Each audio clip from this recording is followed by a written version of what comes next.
Hi hello, ഞാനിന്ന് വന്നിട്ടുള്ളത് ഒരു അടിപൊളി ഡേറ്റ്സ് പിക്കിളിൻ്റെ റെസിപ്പി ആയിട്ടാണ് കേട്ടോ. അപ്പോൾ നമുക്കിത് എങ്ങനെയാണ് പ്രിപ്പയർ ചെയ്യുന്നതെന്ന് നോക്കാം. അപ്പോൾ പാൻ അടുപ്പിൽ വെച്ച് ഒരു 4 ടേബിൾ സ്പൂൺ വെളിച്ചെണ്ണയും 2 ടേബിൾ സ്പൂൺ കടുകും കൂടി ഇട്ട് കൊടുക്കാം. നമുക്ക് കടുക് പൊട്ടുന്നത് വരെ ഒന്ന് വെയിറ്റ് ചെയ്യാം.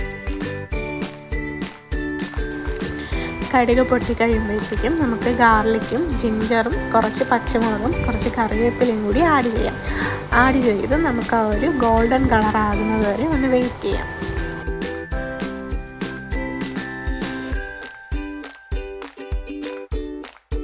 ഗോൾഡൻ കളറായ ശേഷം ഞാനിവിടെ ഒരു 3 ടേബിൾ സ്പൂൺ മുളക് പൊടിയും 1 ടേബിൾ സ്പൂൺ മഞ്ഞൾപ്പൊടിയും കൂടി ചേർത്ത് നന്നായി ഇളക്കുന്നുണ്ട്. ഇതിനിടയിൽ ഞാൻ സോൾട്ട് ഇടുന്നുണ്ട്.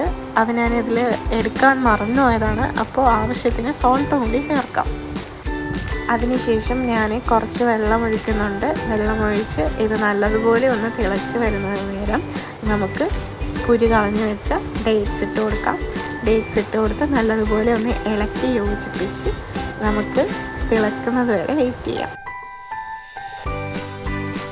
അപ്പോൾ തിളച്ച് നമ്മുടെ ഡേറ്റ്സ് ഒക്കെ ഒന്ന് കുക്കായിട്ടുണ്ട്. നമുക്ക് ഇതിലേക്ക് വിനെഗർ ചേർത്ത് കൊടുക്കാം. വൈറ്റ് വിനെഗറാണ് യൂസ് ചെയ്യാനുള്ളത്.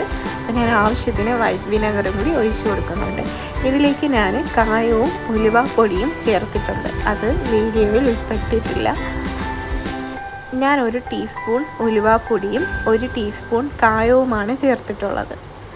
ഇതാണ് നമ്മുടെ സ്വാദിഷ്ടമായ ഡേറ്റ്സ് പിക്കിൾ. നമുക്കിതിന് സെർവ് ചെയ്യാം. അപ്പോൾ വീഡിയോ ഇഷ്ടപ്പെട്ടാൽ ലൈക്ക് ചെയ്യണം, ഷെയർ ചെയ്യണം, സബ്സ്ക്രൈബ് ചെയ്യണം. Thank you.